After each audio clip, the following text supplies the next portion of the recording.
नमस्कार, स्वागत है आपका बिग फाइट लाइव में। आपके साथ मैं हूं श्वेता मिश्रा। सूबे की सियासी लड़ाई कोर्ट कचहरी तक चली आई। जी हां, विधानसभा स्पीकर की ओर से 19 विधायकों को जारी नोटिस पर शुरू हुई सियासी रार अब अदालती तकरार में तब्दील हो गई। मामले में हाईकोर्ट भले ही शुक्रवार को अपना फैसला सुनाएगा, लेकिन उससे पहले देश की सबसे बड़ी अदालत में भी होगी बेहद अहम सुनवाई। पायलट कैंप की याचिका पर हाईकोर्ट के डायरेक्शन के खिलाफ स्पीकर ने गुहार लगाई है और सुप्रीम कोर्ट ने भी इस एसएलपी को स्वीकार करते हुए सुनवाई के लिए कल सुबह 11 बजे का समय भी मुकर्रर किया है। दरअसल इस पूरी एसएलपी में हाईकोर्ट के आदेश में डायरेक्शन पर आपत्ति जताई गई है। स्पीकर सीपी जोशी ने आज कहा कि स्पीकर के रूप में मुझे मुख्य सचेतक ने एप्लीकेशन दी थी, जिसके बाद मैंने विधायकों को कारण बताओ नोटिस दिया। 1992 में डिस्क्वालिफिकेशन को लेकर यही फैसला आया था, जिसमें स्पीकर को विधायकों को डिस्क्वालीफाई करने का अधिकार बताया गया था, लेकिन नोटिस को लेकर कभी कोर्ट ने इंटरवेंशन नहीं किया। मेरी मंशा केवल इतनी है कि संसदीय लोकतंत्र में पद की मर्यादा का पालन होना चाहिए। कुल मिलाकर सूबे की सियासी जंग अब कहीं न कहीं न्यायपालिका वर्सेस विधायिका होती दिखाई दे रही है। वहीं सचिन पायलट गुट ने भी मामले में सक्रियता दिखाते हुए सुप्रीम कोर्ट में कैविएट दायर की है और कल सुप्रीम कोर्ट में भी मुकुल रोहतगी सचिन पायलट की ओर से पैरवी करेंगे।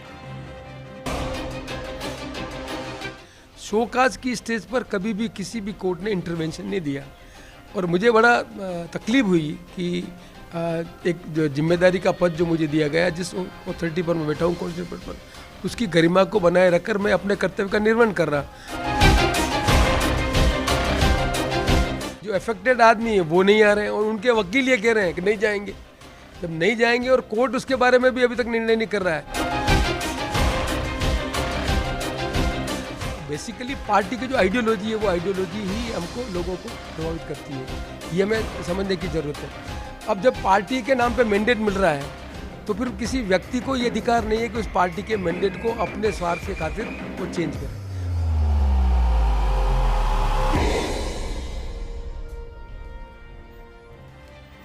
राजनीति में फंस गया सियासी संस्कार, सवालों में न्यायपालिका का क्षेत्राधिकार। स्पीकर को कानूनी दखल नहीं स्वीकार, देश की सबसे बड़ी कोर्ट में लगाई गुहार और सबसे बड़ा सवाल, क्या सियासी जंग बनती जा रही है न्यायपालिका वर्सेस विधायिका।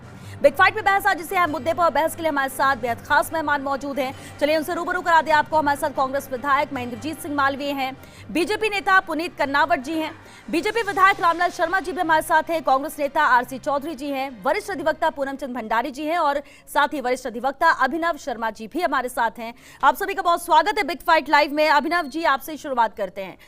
सुप्रीम कोर्ट ये मामला जाएगा, जब हम पिछले 3-4 दिनों से चर्चा कर रहे थे इसे लेकर, लेकिन हाई कोर्ट में फैसला आ जाए 24 जुलाई, उसके बाद मामला सुप्रीम कोर्ट पे जाएगा। अब किसके माध्यम से जाता है उसके लिए हम 24 तारीख का इंतजार कर रहे थे, लेकिन उससे पहले आज जो स्थिति बन गई, सुप्रीम कोर्ट पहुंच गए, स्पीकर, एसएलपी दायर की गई है। ऐसे में अब जो स्थिति नजर आ रही है प्रदेश में, जो सियासी संकट है वो न्यायपालिका वर्सेस विधायिका नजर आ रहा है। श्वेता, स्थिति तो कुछ ऐसी नज़र आती है और स्पीकर महोदय का अपनी जगह पर बात जो है वो काफ़ी हद तक ठीक नज़र आती है। उनका ये कहना है कि अभी केवल एक शो कॉज नोटिस दिया गया था और चूंकि ये संवैधानिक पीठ का फैसला है और उस संवैधानिक पीठ का सुप्रीम कोर्ट के फैसले में ये ऑलरेडी अपहेल्ड किया हुआ है कि जो स्पीकर की पावर्स होती हैं वो स्पीकर की पावर्स एट द स्टेज, जिसे कहते हैं क्वाइट ए टाइम, जो मतलब इस पर्टिकुलर पीरियड ऑफ टाइम के ऊपर उसको एंटिसिपेट नहीं किया जा सकता।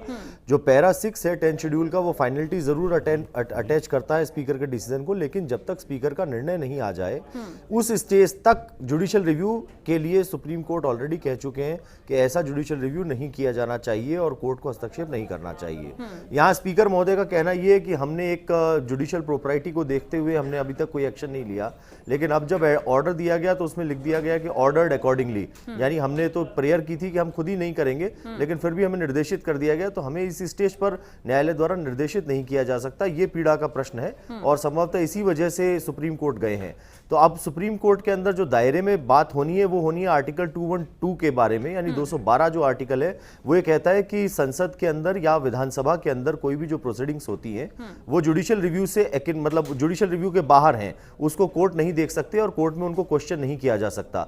अब यहाँ प्रश्न ये भी है कि 10 शेड्यूल के अंदर जो कार्रवाई है क्या वो सदन के अंदर की हुई कार्रवाई मानी जाएगी। इस पर सुप्रीम कोर्ट का जजमेंट ऑलरेडी है, वो ये कहते हैं कि जो हाउस है उसके रेक्टिफिकेशन की जरूरत नहीं होती है स्पीकर के निर्णय को, नहीं नहीं इसको सदन में प्रोनाउंस करने की आवश्यकता होती है, इसलिए ये निर्णय जुडिशियल रिव्यू के स्कोप में आता है।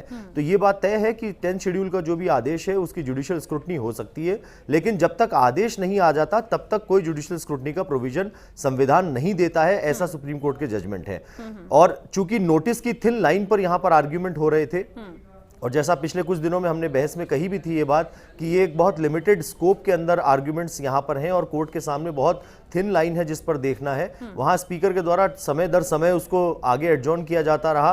और अब स्थिति ये आ गई कि निर्देशित ही कर दिया गया कि 24 तारीख तक आप कोई आदेश पारित नहीं करें। तो वैसे तो आदेश आ जाता, वेट कर लेते 24 तारीख तक का, ये भी एक संभावना थी, लेकिन अब यहाँ प्रश्न आ गया है प्रोप्राइटी का कि आप स्पीकर के निर्देश को या स्पीकर की शक्तियों को क्या इस प्रकार के इंटरिम ऑर्डर से कर्टेल किया जा सकता है क्या, ये एक प्रश्न वहां पर रेस किया गया है एसएलपी के अंदर, जिस पर कल सुप्रीम कोर्ट को सुनवाई करनी है और ये देखना है कि ये विशेष अनुमति याचिका स्वीकार करते हुए क्या इस महत्वपूर्ण बिंदु को पहले तय किया जाए अथवा नहीं। जी बिल्कुल पूनम चंद जी, अब जिस तरह से डिस्क्राइब यहाँ पर और विस्तार से बताया भी है अभिनव जी ने, लेकिन एक और बात है हाई कोर्ट में, क्योंकि जब ये मैटर पिछले 3 दिन से हम देख रहे हैं चल रहा है, 24 जुलाई का इंतजार सभी को था, आपकी भी मौजूदगी इस दौरान वहां पर रही है।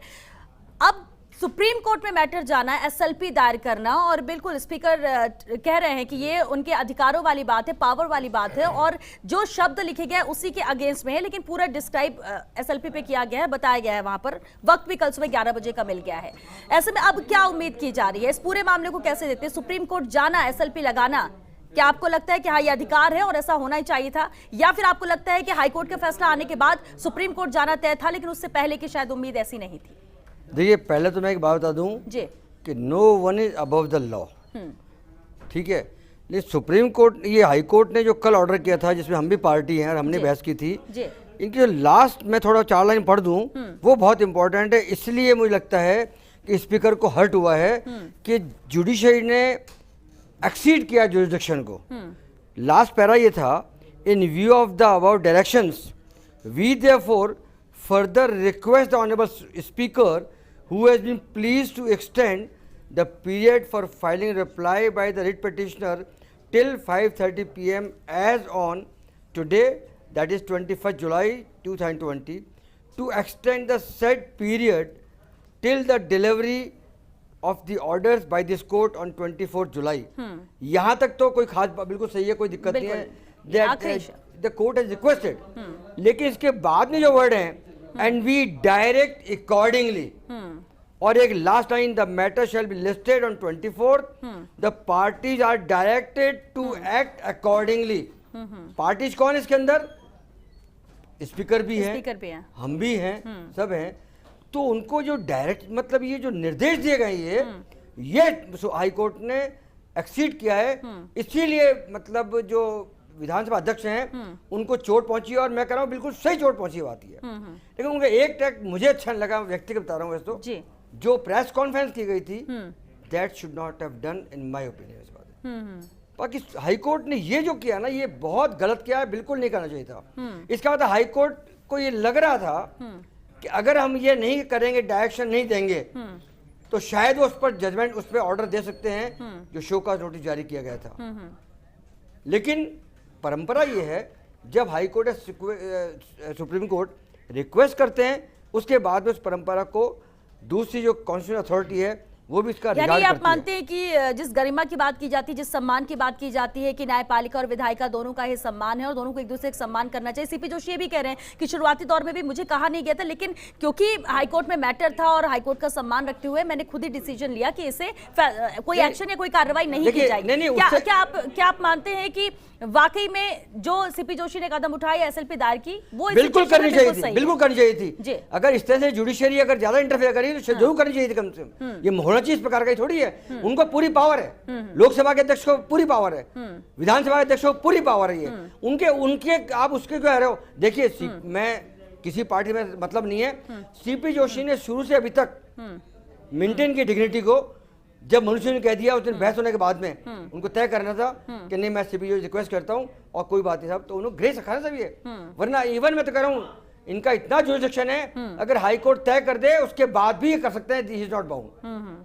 लेकिन इस प्रकार के जुरिसडिक्शन में जाना, एक्सीड करना, ये बिल्कुल गलत है। और मैं सुप्रीम कोर्ट ने बहुत सही चैलेंज किया है, और मैं कह रहा हूँ ये लाइन तो हटनी ही चाहिए। अब सुप्रीम कोर्ट क्या करे ये तो मैं नहीं कह सकता, लेकिन मैं कह रहा हूँ डिग्निटी रखने के लिए ये तीनों लाइन जो लास्ट की हैं ये हटना चाहिए। हाई कोर्ट और supreme court can request the speaker, they can direct the speaker. ये जो किया गया गलत हो रहा है, मुझे ये समझ में आ रहा है। इस प्रकार का जुडिशरी को करना गलत है। मुझे तो शुरू से ही मैंने पहले कहा था स्ट्रेटेजिकली ये हो रहा है। पहले सिंगल बेंच में लगती है रेट पिटीशन, समझ में आता है सिंगल बेंच ने अगर डिसाइड कर दिया तो यहाँ डीबी में जाना पड़ेगा, दिक्कत हो जाएगी। तो अगर डीबी में होगा तो सीधा सुप्रीम कोर्ट पहुंच जाएंगे। तो सिंगल बेंच में लगना और उसमें फिर ये रिक्वेस्ट करना कि हम अमेंडमेंट की एप्लीकेशन लगाना चाहते हैं, कोर्ट उठ गई है, कोर्ट ने डिसाइड कर ठीक है आप लगा दीजिए कोई दिक्कत नहीं। एप्लीकेशन लगा रहे हैं, फिर कोर्ट बैठ रही है वापस, जैसे कोई कोर्ट वेट कर रही हो। मतलब मुझे तो इस प्रकार लगा, कई बार बता रहा हूँ। यानी आप कह रहे हैं कि एक्स्ट्रा इसमें अटेंशन दी जा रही है इस केस को? बिल्कुल। देखिए 5 दिन हाईकोर्ट बिल्कुल बंद था। देखिए 5 दिन हाईकोर्ट बिल्कुल बंद पड़ा था। कोई मुकदमा दायर नहीं होता, कोई इसमें एंटर नहीं होता, लेकिन इनको एंटर किया गया। पिटीशन का साइन नहीं है। जब लॉकडाउन खुल गया, ये हाई कोर्ट से चालू हुई थी, उसके बाद में हमारे यहाँ कोई पिटीशन ऐसी पेश नहीं होती जिसपे हस्ताक्षर के बिना पेश हो सकती हो। ये एक्सेप्शनल केस है, बिना हस्ताक्षर के पेश हो रही है। अमेंडमेंट की एप्लीकेशन बिना हस्ताक्षर के पेश हो रही है, बिना एफिडेविट के पेश हो रही है, डीबी में हैंड टू हैंड लग रही है, दूसरे सुनवाई के ऑर्डर किए जा रहे हैं। ये जो होता है ना, ये इसे न्यायपालिका अपनी गरिमा को जो गिरा रही है, इस पर जरूरी है रुकना, ये बता रहा हूँ आपको। ठीक है, ठीक है, इस पर हम अभिनव जी से भी रिएक्शन लेंगे, लेकिन हमारे दूसरे गेस्ट पे हमारे साथ हैं महेंद्रजीत सिंह मालवीय का भी रुख कर लेते हैं। कांग्रेस विधायक है महेंद्र सिंह जी, न्यायपालिका वर्सेस विधायिका, स्थिति अब ये हो गई है, राजस्थान का प्रदेश का जो सियासी संकट था वो देखिए किस तरह से अब सुप्रीम कोर्ट पहुंच चुका है। इस पूरे मामले को कैसे देखेंगे, क्या उम्मीद? जी देखो, कार्यपालिका और न्यायपालिका की अपनी अपनी सीमा और अपना अपना क्षेत्र है। जिस तरह से विधानसभा के अध्यक्ष जी का अधिकार था, उस अधिकार के ऊपर हाई कोर्ट ने अभी जैसे डिबेट हो रही थी जी, कुछ प्रतिबंध लगाए, जबकि अपने अधिकार हैं, अपने कर्तव्य हैं, सबको अधिकार और कर्तव्यों की सीमा में रख के अपनी बात कहनी चाहिए। और इसलिए माननीय विधानसभा के अध्यक्ष जी ने सीएलपी सुप्रीम कोर्ट में लगाई है, वो सही लगाई है। और सुप्रीम कोर्ट में माननीय विधानसभा अध्यक्ष जी को जो सीएलपी लगी है उसमें न्याय मिलेगा, और इस न्याय के अंदर कांग्रेस पार्टी की जीत होगी।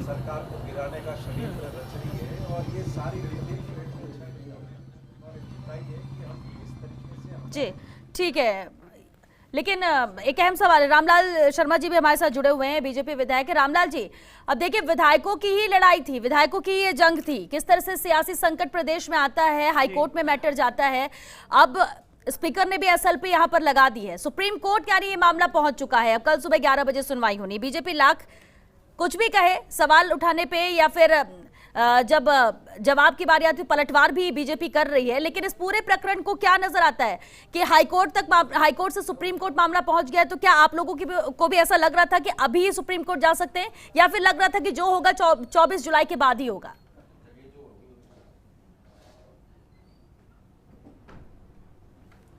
मुझे लगता है श्वेता जी कि जब बात निकली है तो वो दूर तक जाएगी, और यही वर्तमान हालातों के अंदर मेरे को नजर आता है। जहां तक विधायकों के आपसी असंतोष से शुरू हुई लड़ाई, और अब विधि के उन बिंदुओं को ऊपर व्याख्यान तक पहुंच गई है कि किसका अधिकार कितना है, किसका अधिकार कितना है, कौन सुनवाई कर सकता है, कौन सुनवाई नहीं कर सकता, किसके अधिकारों में हस्तक्षेप किया जा सकता है, किसके अधिकारों में हस्तक्षेप नहीं किया जा सकता। लेकिन जो कुछ भी हो रहा है वो अपने अपने संवैधानिक अधिकारों के उपयोग करने की बात कर रहे हैं। विधानसभा के अध्यक्ष जिसको विधानसभा ने अधिकार दिए हैं, उन अधिकारों की बात कर रहे हैं। हाईकोर्ट के माननीय न्यायाधीश हैं, वो न्यायाधीशों के सामने अगर कोई कानूनी विषय उनके सामने समझ से प्रस्तुत हुआ है तो वो कानूनी विषय के ऊपर अपनी राय देके उसी समाधान करने की ओर अग्रसर हो रहे हैं। लेकिन मैं इतना जरूर कहूंगा कि मुझे लगता है कि यदि कांग्रेस पार्टी के सरकार अगर इसका समाधान चाहते हैं तो वो समाधान का रास्ता निकाल सकते हैं। अब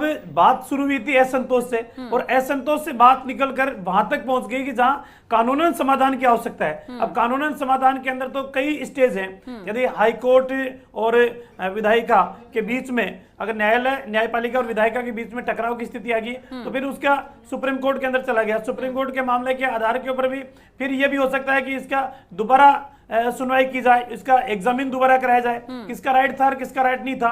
तो जो मेन मुद्दे की जो लड़ाई थी कि लड़ाई असंतोष की थी, वो तो मुद्दा गौण हो चुका है। हम चाहते हैं कि सरकार कोई भी रास्ता निकाले, किसी भी एजेंसी के माध्यम से समाधान निकाले, लेकिन सरकार समाधान निकालने का काम करे। वर्तमान हालातों के अंदर जनता आशा भरी निगाहों से देख रही है कि सरकार की समस्या का समाधान हो तो वो कम से कम जनता की समस्या के समाधान की ओर देखने का काम करे। इसलिए श्वेता जी जो जिम्मेदार है, जिनके ऊपर प्रदेश की जिम्मेदारी है, दायित्व है, उनको समाधान निकालने की आवश्यकता है। उनसे हम तो यही चाहेंगे। लेकिन अब तो मैटर नहीं निकला समाधान, तभी तो हाई कोर्ट पे पहुंच गया मैटर, रामलाल जी, ताकि जनता की सुध लेने का काम ठीक है। और कल कैबिनेट की बैठक में भी कुछ अहम फैसले जनता के हित में लिए भी गए हैं, लेकिन नहीं निकला रास्ता, इसलिए तो हाईकोर्ट पहुंच गया। आरसी चौधरी जी, देखिए, भारतीय जनता पार्टी के जो नेता है, जिस प्रकार से जो वेदना व्यक्त कर रहे हैं राजस्थान की जनता की, कितना बड़ा हास्यास्पद लगता है कि ये किस प्रकार से घड़ियाली आंसू बहा रहे हैं। इन्हें पता होना चाहिए कि जिस प्रकार से हरियाणा जो भाजपा शासित राज्य है, उसकी सरकार किस प्रकार से सुरक्षा में लगी रहती है, किस प्रकार से एजेंसियों का दुरुपयोग किया जाता है, किस प्रकार से लोकतंत्र की निर्मम हत्या करने का कुसंगत प्रयास भारतीय जनता पार्टी कर रही है, ये देश ने देखा है। इन्हें पता होना चाहिए मध्य प्रदेश के अंदर भारतीय जनता पार्टी के नेता विधानसभा अध्यक्ष के सामने लोगों के इस्तीफे लेके गए थे, कांग्रेस के विधायकों के। आज राजस्थान के अंदर जब संवैधानिक संस्थानों में देखिए, हमने आपको व्यवधान नहीं डाला और आपकी बौखलाहट हर बार बता देती है कि आप विचलित हो जाते हैं। मैं गुजारिश करना चाहता हूं, जो स्पीकर साहब का जो वक्तव्य था, जो यहाँ पे विधिवता बैठे जो उन्होंने बोला है, विधिवता ये कह रहे हैं कि लोकतंत्र के अंदर जो संविधान जो चीज थोड़ी तैयारी के साथ संविधान को लेकर हम अरे तैयारी के साथ आप तो बंद कर दीजिए। आप भारतीय जनता पार्टी ये सिखा के भेजती है आपको कि कांग्रेस के नेता जब बोले तब आप बीच में व्यवधान डाले ताकि जनता के सामने बातें नहीं जाए। ये आप उस संघ की पाठशाला में सीख के आते हैं ताकि आपका गिरोना करते हैं, देश की जनता के सामने नहीं जाना चाहिए, राज्य की जनता के सामने नहीं जाना चाहिए। ये बहुत बता रही है आप सब लोगों की 35 करोड़ रुपए लेके 1000 करोड़ रुपए लेके आप विधायकों के लिए दुरुपयोग करने का काम कर रही है। अगर मैं आरोप लगाऊंगा, ठीक है, एक मिनट रामलाल जी, एक मिनट। आरसी जी, सरकार ने क्या, आरसी जी, आप मुद्दे की बात करो। आरसी चौधरी जी कहां मुद्दे की बैठक की बात कर रहे हो? तो विधायकों को खरीदने के लिए लगाया, राजस्थान के अंदर जनता ने लड़ाई तुम्हारी है। तो आप आरसी जी अभी किसी बात का सबूत नहीं है। ये बीजेपी क्या है, क्या है? अरे सामने आते हैं, ऐसा ऑडियो जिसको कोई ऑथेंटिकेट नहीं कर रहा, पुनीत जी, ऐसा ऑडियो जिसको कोई ऑथेंटिकेट नहीं कर रहा, जिसकी कोई जिम्मेदारी नहीं है। ठीक है पुनीत जी, क्यों नहीं आप वॉइस रिकॉर्डिंग देते? ठीक है, ये प्रोसीजर चल रहा है ना। आरसी जी हाई कोर्ट में मैटर गया है, अभी हम हाई कोर्ट को लेकर बात कर रहे हैं। ठीक है, अपने पद से इस्तीफा दे, जांच एजेंसी के सामने जाए, लोकतंत्र की निर्ममता ना करे। चलिए, आपने रास्ता दिखा दिया क्या करना चाहिए, बहुत अच्छी बात है। लेकिन पुनीत जी, अभी आरसी चौधरी जिसने कहा, ठीक है, आरोप इन्हीं चीजों की हम बात कर रहे हैं कि एक तरफ तो ठीक है न्यायपालिका वर्सेस विधायिका सामने आ चुकी है, लेकिन अगर हम पार्टी की बात करें, बीजेपी हो या कांग्रेस हो, आरोप एक दूसरे पर लगाया जा रहा है।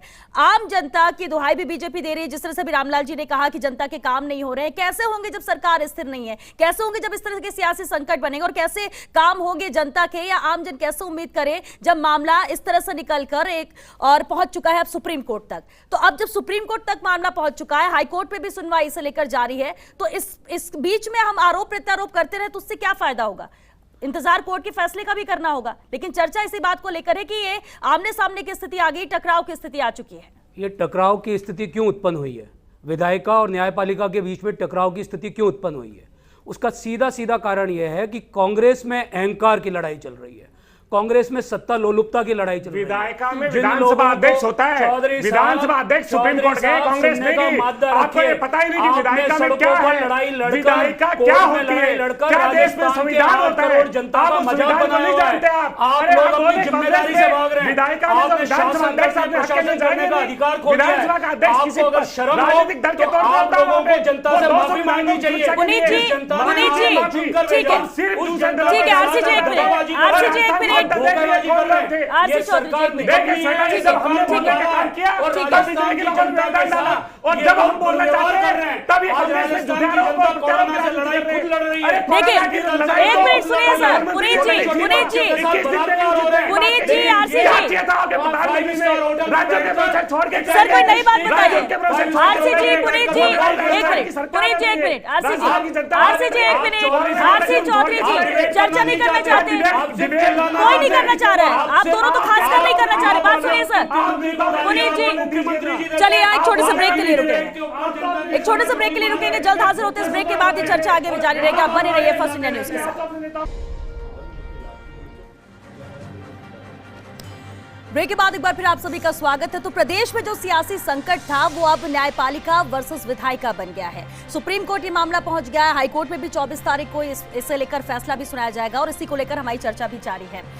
बेहद अहम है अभिनव शर्मा जी, क्योंकि हम अभी चर्चा कर रहे हैं कि कल सुप्रीम कोर्ट में भी 11 बजे सुनवाई होनी है, एसएलपी दायर की जा चुकी है। एक अच्छा सही कदम है, जिस तरह से अभी पूनम चंद जी ने कहा कि स्पीकर की तरफ से कदम उठाना बिल्कुल सही है, लेकिन दूसरी तरफ एक सवाल उनकी प्रेस कॉन्फ्रेंस को लेकर भी उठाया गया कि प्रेस कॉन्फ्रेंस नहीं करनी चाहिए। अभिनव जी देखिए, ये तो उनका स्वविवेक है। हाँ। एक संवैधानिक संस्था पर बैठे हुए व्यक्ति हैं, उनका स्वविवेक है। उन्होंने बहुत सोच समझकर सभी से राय लेकर और उचित निर्णय किया होगा, परंतु पद की गरिमा के अनुसार लगता नहीं कि उनको ये कृत्य करना चाहिए था। कभी कभार डैमेज कंट्रोल जो है वो कभी कभार डैमेज ज्यादा कर जाता है, मेरा ये मानना है। तो ये स्ट्रैटेजीज जो होती है वो बहुत सोच समझ करके प्लान करनी चाहिए। अब हम कोई राजनेता है नहीं, ना कोई हम मैनेजमेंट के विद्यार्थी हैं जो इन चीजों के बारे में विशेष टिप्पणी करें, लेकिन एक कानूनी वेत्ता के रूप में हम इतना समझते हैं कि जब प्रकरण न्यायपालिका में था और न्यायपालिका में एक याचिकाकर्ता के रूप में संवैधानिक पद पर बैठे हुए व्यक्ति द्वारा एक एसएलपी पेश की गई है और चुनौती न्यायपालिका की गरिमा को दी गई है,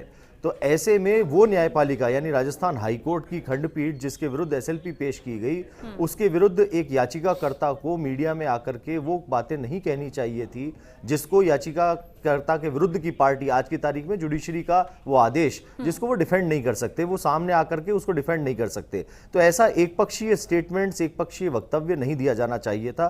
पद की गरिमा के अनुरूप नहीं है, लेकिन फिर भी उनकी मन की बात थी, उन्होंने अपनी बात कही और मीडिया ने उसको दिखाया तो उचित है। और वैसे तो एसएलपी जग जाहिर थी, एसएलपी व्हाट्सएप पे इट्स मेकिंग राउंड अराउंड, तो सबके पास में है कॉपी, सभी ने उसको पढ़ा है, वो क्या कहना चाहते हैं, किन बिंदुओं पे जाना चाहते हैं, बहुत विस्तार से उस पर राष्ट्रीय और राज्य स्तर की मीडिया पे भी चर्चा हो रही है। तो ये बात तो सबको जग जाहिर थी कि वो किस ग्राउंड पे गए हैं, क्या पीड़ा है, किस वेदना की वजह से गए हैं।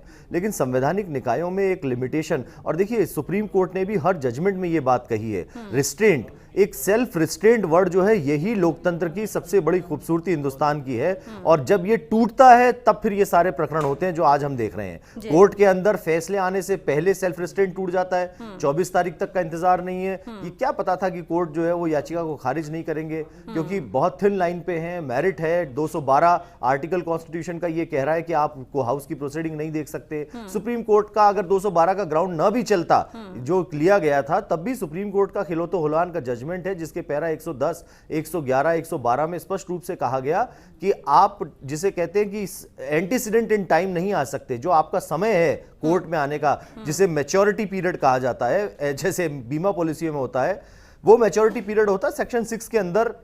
जब क्लॉज 6 के अंदर आदेश पारित कर देते स्पीकर, तो जब तक आदेश नहीं होता स्पीकर का तब तक कोई जुडिशियल रिव्यू का स्कोप नहीं बनता। आर्ग्यूमेंट्स ये लिए गए देश में अलग अलग समय पर, मणिपुर तक का एग्जांपल आया, लेटेस्ट एग्जांपल है, जिसमें सुप्रीम कोर्ट ने सारे कानून की विवेचना करी और ये कहा कि जब तक स्पीकर अंतिम निर्णय नहीं ले लेते तो उसमें फाइनलिटी क्लॉज अटैच किया गया, लेकिन उसको माना नहीं गया क्योंकि उसकी वैलिडिटी नहीं हुई थी।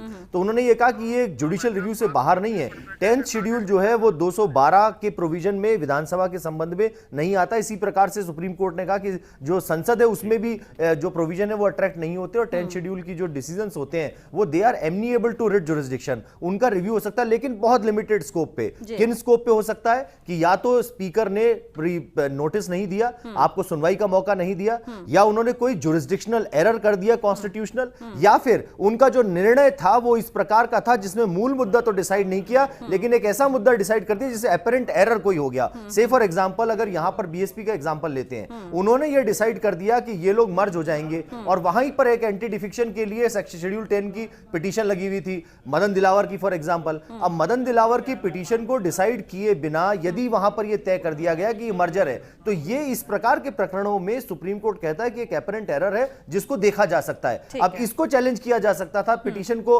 नोटिस के ऊपर आप आ गए, वो नोटिस के ऊपर का दायरा सुप्रीम कोर्ट कहते हैं ये अभी मैच्योरिटी का लेवल नहीं है, इसके बाद जब फैसला हो जाएगा उसके बाद आप कब आएंगे, जब देखिए आप जब कार्ड छपेगा तभी तो किसी शादी ब्याह में जाएंगे, अभी तो निमंत्रण पत्र मिला था आपको, स्पीकर का कहना ठीक है, वो कहते हैं कि भाई मैंने बुला के पूछा ही तो था, एक पिटीशन आई है। अब स्पीकर को स्वमेव तो ये पता चलेगा नहीं ना कि क्या गलत है क्या सही है। हाँ ये बात सही है कि वो पॉलिटिकल ड्रामा के पास बैठे हुए हैं, वो सारी स्थिति को समझ रहे हैं, इन सारी स्थितियों के बाद भी आकर के जवाब तो देना बनता था। तो ये थिन लाइन थी जिस पर आर्ग्यूमेंट थे। अब ये आर्ग्यूमेंट जब तक तय नहीं होते तब तक उससे पहले तब तक, प्रीमेच्योरली बिल्कुल। कुछ भी कर देना मैं समझता हूँ ठीक नहीं था। पुनीत जी, मैं अभिनव जी ने बहुत ही बेहतरीन ढंग से व्याख्या की है कानून की जो स्थितियां हैं, पर मैं उसके बारे में सिर्फ इतना कहना चाहूँगा कि आज सीपी जोशी साहब ने एक प्रेस कॉन्फ्रेंस की।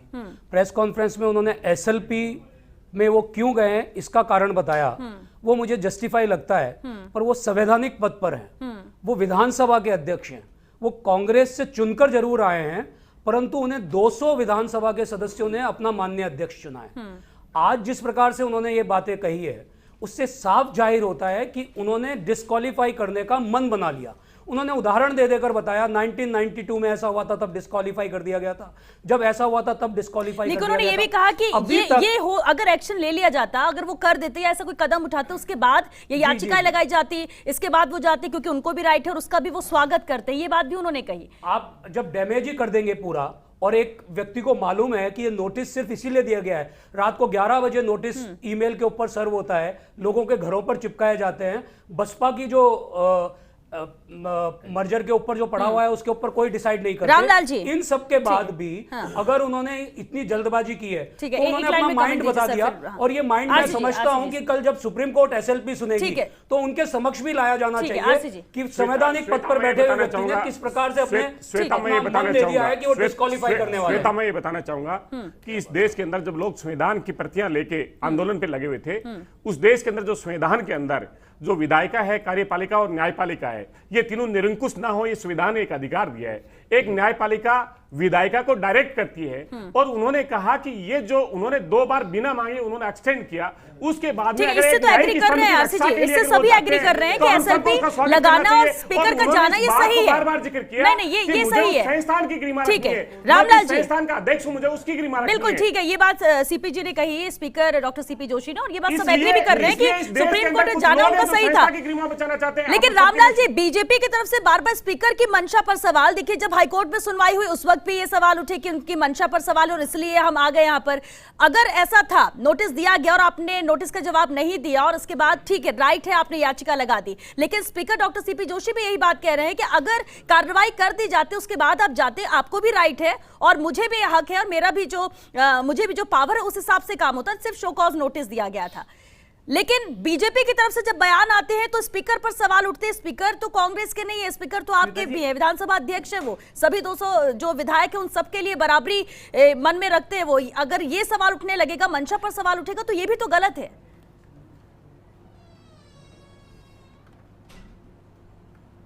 रामलाल जी, देखिए श्वेता जी, आसन की से हमेशा उम्मीद ये रहती है कि आसन प्रतिपक्ष को संरक्षित करने का काम करता है, उनका संरक्षण करने का काम करता है, और हमेशा सत्ता पक्ष भी अगर कोई इस प्रकार का कृत्य करता है कि जो सदन की गरिमा के अनुकूल नहीं है, तो आसन को यह अधिकार है कि उस का एक कानूनी तरीके से नियम और प्रक्रिया से रास्ता निकालने का काम करे।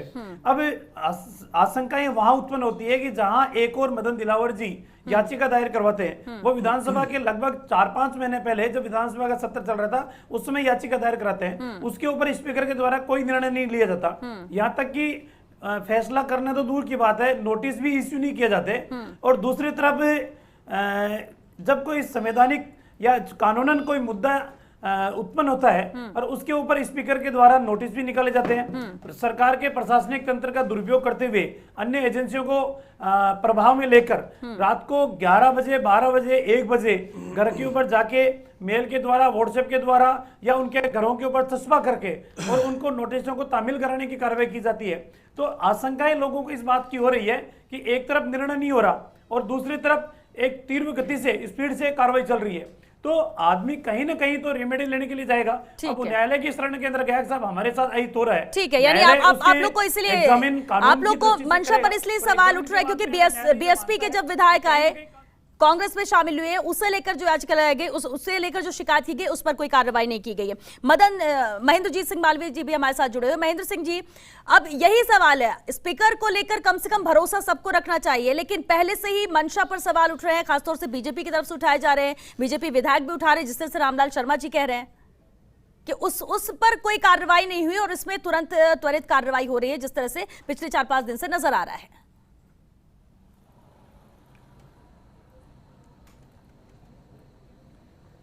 दल बदल कानून में जब वैसे तो 51% सदस्य अगर किसी जगह पे जाके मिल जाता है तो उनको मान्यता मिलती है, जबकि ये तो 100% सदस्य समाज बहुजन समाज के कांग्रेस में विलय हो गए। इसमें मैं ऐसा समझता हूँ कि कार्रवाई की कोई आवश्यकता ही नहीं थी। अब जो ये भारतीय जनता पार्टी के बार बार तमाम हमारे विधायक साथी या एक्सपर्ट जो भी हैं, वो कभी विधानसभा अध्यक्ष जी के ऊपर कोई सवाल खड़े कर देते हैं, कभी और बात कर देते हैं। ये पूरी भारतीय जनता पार्टी की सोची समझी रणनीति है और उस रणनीति के आधार पे ऊपर ही काम हो रहा है। मतलब ये हो गया कि विधानसभा अध्यक्ष जी कोई कार्रवाई नहीं करें और जो आदेश हो जाए इसके बाद जावें सुप्रीम कोर्ट में, तो अपना जो अधिकार है, विधानसभा अपने आप में कानून बनाती है और कानून ही पूरे प्रदेश में लागू होता है। उस कानून का कोई मतलब ही नहीं रह जाएगा फिर तो। और इसलिए सीपी साहब ने जो सीएलपी सुप्रीम कोर्ट में लगाई है वो समय से पहले लगाई है और राजस्थान के हित में लगाई है, पूरे राजस्थान के हित में, किसी पार्टी के हित में नहीं, पूरे राजस्थान डॉक्टर के हित सीपी में जोशी ने लगाई जो एसएलपी दायर की है वो पूरे प्रदेश के हित में की गई। लेकिन पूनम चंद जी, दल बदल कानून, इसे लेकर बार बार बीजेपी की तरफ से जो कहा जा रहा है वो यही बात 2/3 की बात कही जाती है, लेकिन उनका कहना है कि ये विधायक कांग्रेस में शामिल हो जाते हैं, वो शिकायत की जाती है, लेकिन कुछ नहीं किया। लेकिन स्पीकर डॉक्टर सीपी जोशी से जब इस बारे में सवाल किया गया तो उन्होंने आज यही बात कही कि किया गया है, उस पर जो किया गया है वो सबको पता है। तो ये इसे कैसे समझे कि ये जो बार बार बीएसपी का उदाहरण दिया जाता है, मेजॉरिटी में थे वो, इसका भी तो नियम है दल बदल कानून का। देखिए सीधी बात है, वो पूरे 6 आ गए, इससे उसमें तो कुछ होना नहीं, बता रहा हूँ, वो तो कोई लीगलिटी है। एक बात मेरी समझ में आ रही है, भाजपा कांग्रेस दोनों, मुझे ये समझ नहीं आ रही है, कोई अगर संवैधानिक संस्था गलत काम करती है मान लीजिए, तो पता नहीं एक दूसरे बचाने को लगते हैं। इस वक्त इशू क्या है कि विधानसभा का जो अध्यक्ष है, जो किसी पार्टी का नहीं होता है जी, उस अध्यक्ष के अधिकारों का अगर हनन हो रहा है उसके अंदर और सुप्रीम कोर्ट जाए तो दोनों पार्टियों को सपोर्ट करना चाहिए, क्योंकि वो कांग्रेस के नहीं है, कल इनका भी तो विधानसभा का अध्यक्ष होगा, तो कोई जुडिशियल इंटरफेयर करी तो उनको सपोर्ट करना चाहिए कि इस पॉइंट पर सही गए। लेकिन इस पूरी प्रक्रिया पर ही बीजेपी सवाल उठा रही है कि रातों रात नोटिस चस्पा कर दिया जाता है, 3 दिन का वक्त दिया जाता है, और पहले से इनकी मंशा है डिस्क्वालिफिकेशन की, और इसलिए ये बात कही जा रही है। ये बीजेपी बार बार कह रही है पूनम चंद जी। नहीं देखिए, ये तो फिर आप जो बात कह रहे हैं वो तो फिर लागू ही नहीं होगी कि सब एक साथ हो जाए और उसके बाद फेवर में रहे। इनको भी भुगतना पड़ेगा बाद में फिर, अगर आज ये नहीं करते मान लीजिए। अभी अभिनव जी कह रहे हैं कल क्या हो जाएगा, मैं कह रहा हूँ 100% हटेगा इसके अंदर। अगर ये नहीं हटेगा तो हमेशा के लिए जुडिशरी हावी हो गई, पूरी होंगे, जो मनोजी करेंगे वो। आप कल कोई ऑर्डर लाओगे वो स्टे कर देंगे इसके अंदर। ये ऐसा इशू था इसके अंदर, दोनों पार्टियों को समझ करके इसका बिल्कुल विरोध करना चाहिए था। एसएलपी में जाकर के आप कैविएट लगा रहे हो, और मैं कह रहा हूँ कैविएट लगा करके सपोर्ट करना चाहिए कि ये इस पॉइंट पे गलत किया उन्होंने। हाईकोर्ट ने जब ये लिख दिया, वी रिक्वेस्ट द स्पीकर, जहां ये लिख दिया था वहां सम्मान किया था, गरिमा हमने आज तक कभी देखा इस प्रकार का हुआ। एक बार जो हुआ था यूपी के अंदर, जब विधानसभा अध्यक्ष ने भी हाईकोर्ट जज के अरेस्ट वारंट जारी कर दिए थे, फिर सुप्रीम कोर्ट में मामला बैठा था, उन्होंने ठीक किया। तो सवाल ये नहीं है, सवाल आज हम जो यहाँ पर आए डिबेट में वो इसलिए आए कि जो एसएलपी फाइल की गई है इनके द्वारा, क्योंकि इससे मतलब नहीं है कि नोटिस सही जारी किया, गलत जारी किया, उनके मंशा में क्या है। देखिए आप कैसे कह सकते हो कि उनके मंशा में क्या है, कल वो नोटिस खुद ही उनका जवाब लेकर सुन करके वो खारिज भी कर सकते हैं उसको, कहने भी गलत है याचिका। आप कैसे कह सकते हो किसी के अंदर, वो अपने आप में जुडिशियल है, वो अपने आप में ट्रिब्यूनल है, वो अपने आप एक जज है। ये तो आप ये अभी कल्पना करना और इस प्रकार की बात किसी अध्यक्ष से नहीं करना। क्योंकि देखिए पावर है, राइट्स है, और मैं विधानसभा के अध्यक्ष की बात कर रहा हूं। बिल्कुल ठीक है, बिल्कुल ठीक है, और ये पावर और राइट्स है, और जिसे जो सही लगा किया गया, कदम उठाया गया है तो ठीक है। जब ये रास्ते बने हुए तो उस रास्ते पर भी जाया जाएगा। लेकिन अभिनव शर्मा जी, सचिन पायलट गुट की ओर से भी कैविएट दायर की गई है, कल 11 बजे सुनवाई होगी। हालांकि फैसला जो भी आएगा उसके लिए हम कल इंतजार भी करेंगे और इस पर चर्चा भी हम आगे करेंगे। लेकिन अभिनव जी, क्या नजर आता है इस पूरे मामले को लेकर? हाईकोर्ट में मामला 24 तारीख के लिए है, सुप्रीम कोर्ट पहुंच जाता है, आज ये दाखिल कर दिया जाता है, कल सुबह 11 बजे सुनवाई भी होगी। सचिन पायलट गुट की तरफ से भी कैविएट दायर कर दी गई है। श्वेता, आम जनता के समझने के लिए ये है कि कोर्ट इस पर निर्णय करेंगे। वैसे तो बहुत प्रीमेच्योर है अभी कुछ भी कह पाना, क्या होगा क्या नहीं होगा, क्योंकि ये एंटिसिपेशंस तो कोई भी नहीं कर सकता है। किस प्रकार जैसे कहते हैं ना, न्यायपालिका मूड किस करवट बैठता है कोई इसका अंदाजा भी नहीं लगा सकता है। ये तो न्यायाधीश की विवेचन पे है, वो कैसे करते हैं और किस प्रकार के बिंदु वहां उठाए जाते हैं। एक बात ठीक है, अगर पूनम जी ये कहते हैं कि अगर सामने वाले पक्षकार ये कह दें कि हाँ ठीक है, अगर इस बात को आज हटा दिया जाता है कि ये साहब डायरेक्टेड अकॉर्डिंगली हटा करके आज ही कह दें, कोर्ट हाईकोर्ट ऑर्डर आदेश पारित कर दे, तो मामला खत्म हो गया। इनकी ग्रीवियंस तो इस बात की है ना कि केवल और केवल कोर्ट ने हमें ये कह दिया एंड में, ये कैसे लिख दिया we direct all the parties to act accordingly.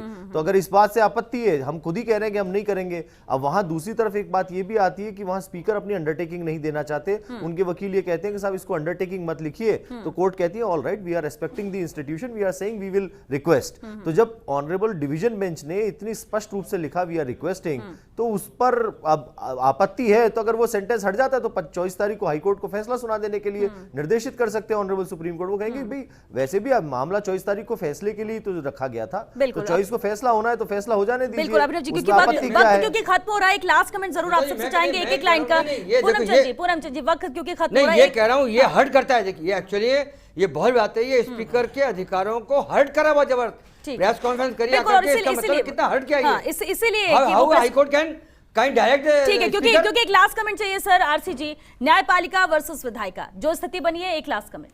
देखिए न्यायपालिका और ये कोई स्थिति बनी नहीं, स्थिति ये बनी है कि भारतीय जनता पार्टी किस प्रकार से जो कांग्रेस के जो एमएलए हैं उनके लिए घड़ियाले आंसू बहा रही है, किस प्रकार से बसपा के विधायकों के लिए कर रही है। इन्हें अपने खुद के पूर्व विधानसभा अध्यक्ष हैं उन मेघवाल साहब का सुनना चाहिए, वसुंधरा राजे जी उनका सुनना चाहिए, ऐसी नौबत ही नहीं आती। लेकिन ये खेमों में बटे हुए उन दलों के साथ में जा रहे हैं, उन लोगों के साथ में जा रहे हैं जो खरीद फरोख्त कर रहे हैं। रामलाल जी एक कमेंट लास्ट सर, एक लाइन का, वक्त खत्म हो रहा है। रामलाल जी। अरे आरसी चौधरी जी, नींद आती है कि नहीं भारतीय जनता पार्टी के नाम लिए?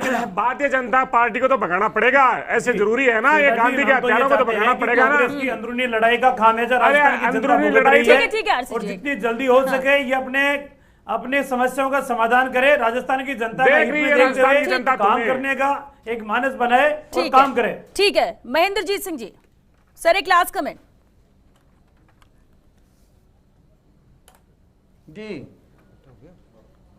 जी बिल्कुल, जो स्थिति अभी बनी है एक लास्ट कमेंट उस पर। हेलो जी महेंद्रजीत सिंह जी, न्यायपालिका वर्सेस विधायिका जो स्थिति अभी बनी है उस पर एक लास्ट कमेंट। मैं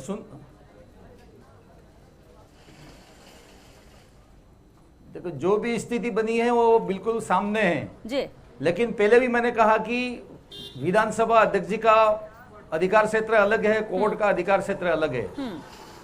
लेकिन कहीं न कहीं ऐसा लगा कि विधानसभा अध्यक्ष जी का जो क्षेत्र अधिकार है इसका हनन होने जा रहा है, और इसी स्थिति में ही उनको सुप्रीम कोर्ट जाना पड़ा है।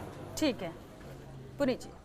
विधायिका और हमें पूरी उम्मीद है कि न्याय मिलेगा। विधायिका और न्यायपालिका के बीच में ये जो स्थिति बनी है वो किसी को भी कोई भी उसको ठीक नहीं मान सकता है, लेकिन इन सब के पीछे का जो ओरिजिन है वो केवल और केवल कांग्रेस के खुद का आंतरिक विघटन जो है उसके कारण उत्पन्न हुआ है। आज जो उनकी लड़ाई सड़क से लेकर कोर्ट तक पहुंची और आज सुप्रीम कोर्ट तक पहुंच गई है, उसने राजस्थान की विधायिका का मान मर्दन किया है और राजस्थान की जनता अपने आप को ठगा हुआ महसूस कर रही है। अभिनव जी, जो स्थिति अभी बन रही, जो टकराव की स्थिति है, ये भविष्य के लिए कितनी खतरनाक हो सकती है? इसे किस तरह से आपने श्वेता जी मेरे मन की बात कह दी। आपके इस कमेंट पर मैं बस इतना ही कहना चाहूंगा, नो कमेंट, क्योंकि ये सबसे दुर्भाग्यपूर्ण स्थिति है जिस वक्त, जिस दौर से विधायिका और न्यायपालिका दोनों गुजर रहे हैं इस वक्त, क्योंकि कानून की लड़ाई को, जो अपनी इंटरनल लड़ाइयां हैं उनको कोर्ट की आड़ में आकर के लड़ा जा रहा है। ये बहुत अनफॉर्चुनेट सिचुएशन है, और इसलिए मैं इस पे यही कहूंगा कि आज की तारीख में इस सिचुएशन पे it is better not to comment anything further. मुझे एक बात समझ में नहीं आई जी, हाईकोर्ट 3 दिन टाइम क्यों लिया? जजमेंट लिखा सकते थे, बहुत टाइम था उनके पास। कल दोपहर को जब परसों हियरिंग खत्म हो गई थी, उसके बाद में कल भी 2 घंटे पहले हाईकोर्ट 1 घंटे पहले उठ गए थे, हाईकोर्ट 2 घंटे बाद बैठे हैं। अरे आप जजमेंट लिखा सकते थे भाई, कोई इतना वो भी जितना लिखाए थे। पूनम जी जनरली आप भी अगर आपको उस कुर्सी में बैठा दिया जाए ना, नहीं मैं ऐसे फैसलों पे निर्णय करने में आपको भी समझ लग जाएगा। जल्दबाजी नहीं करना चाह रही हूं, ये हाथ भी तो जल्दबाजी नहीं करना चाह रहे हो कि हर एक पहलू को सुनकर आप कैसी बात कर देते हैं हमेशा बैठ करके, ऐसे नहीं होता है। आप जो बात, ये तो हैंड टू हैंड फैसले की बात नहीं, अकेली वही बात चाहते कोर्ट ऐसे प्रकरणों में, क्या कोर्ट अकेली पे सब जमाएगा? आप कोर्ट के ऊपर आरोप कैसे लगा सकते हैं? ऐसे आप न्यायपालिका पे ऐसी बहस कैसे लगा सकते हैं? आपका बेंच बैठ रही है, क्या कोर्ट के ऊपर आप आरोप लगाना चाहते हैं यहाँ बैठ करके पब्लिक डिफेंस पर? ये बिल्कुल स्वीकार नहीं है, बिल्कुल गलत है। ये आपका अटैक बिल्कुल गलत है। आपको माफी मांगनी चाहिए इन चीजों के लिए। कोर्ट बैठी है आतंकवादियों के लिए। ये बिल्कुल गलत है आपका। हमारे काम बंद हो गए। न्यायपालिका पर अगर आप आक्षेप लगा देंगे लेकिन तो फिर पूनम इसके चंद बाद जी, में इस पूनम मामले चंद में जी, कुछ नहीं पूनम चंद बचेगा। जी, न्यायपालिका पर सवाल इसलिए नहीं उठ सकता है क्योंकि वो सवाल नहीं उनका कर रहा मैं। देखिए, अगर ये जब सुनवाई सवाल हो नहीं रही है। है ये तो आप उनका दायरा फैसला बदला, है, ये सच्चाई उनका है। फैसला है, वकील कितना के वक्त रूप में लेते भी हैं। गलत है हाँ। और एक वक्ता के रूप में भी गलत है। सही बात कही मैंने। आप दायरा सच्ची नहीं बात ला कर रहा हूं मैं, सकते, दायरा आप नहीं। बिल्कुल दायरा नहीं ला मैं सकते। कह रहा हूं, आज न्यायपालिका के संबंध में आप दायरा नहीं लाएंगे और आपको कोई नहीं लांगने देगा। और कई बार ये दायरा नहीं लांगने दिया जा सकता आपको। बिल्कुल सही है। आप गलत बात बोल रहे बिल्कुल सही हैं। बात कह रहा कैसे हूं कर मैं। देगा कोर्ट फैसला? क्यों नहीं करना चाहिए? कोर्ट के पास बताइए आप। समय लगता है चीजों के Sufficient अंदर। time है आपका, वो कोर्ट time समय आपका। लेता है। चलिए। और आप आपके कोर्ट पास की जिंदगी जिम्मेदारी चलिए, बहुत को शुक्रिया, साथ में बहुत लेकर शुक्रिया, आजाद बहुत निभाए शुक्रिया थे। आप सभी का इस चर्चा में शामिल होने के लिए, बहुत शुक्रिया। लेकिन एक बात अहम है, सम्मान विधायिका का भी है, सम्मान न्यायपालिका का भी है, सम्मान जो सुनवाई चल रही है उसे लेकर ये उनका कोर्ट का फैसला है कि वो कब इस पर फैसला देना चाहता है, कब इस पर फैसला सुरक्षित रखना चाहता है, कितनी सुनवाई, इस पर कोई सवाल नहीं उठा सकता। दूसरी तरफ स्पीकर डॉक्टर सीपी जोशी को लगा एसएलपी दायर करनी चाहिए, सुप्रीम कोर्ट जाना चाहिए, वो गए। अब इंतजार करना चाहिए क्योंकि कल सुबह 11 बजे सुप्रीम कोर्ट में सुनवाई इस मामले को लेकर शुरू हो जाएगी। क्या कुछ होता है वो भी सबके सामने होगा। तो वहीं दूसरी तरफ बेहद अहम है जब 24 जुलाई को हाईकोर्ट में सुनवाई होगी और इन दोनों ही मामलों पर नजर फर्स्ट इंडिया की भी रहेगी। लेकिन स्थिति जरूर आज बन चुकी है न्यायपालिका वर्सेस विधायिका की। जिस तरह से इस पूरे सिनेरियो को देखा जाए तो अब यही नजर आता है कि जो सियासी संकट प्रदेश में है वो पहुंच चुका है न्यायपालिका वर्सेस विधायिका पर। चलिए इसी के साथ बिग फाइट लाइव में फिलहाल के लिए इतना ही। नमस्कार।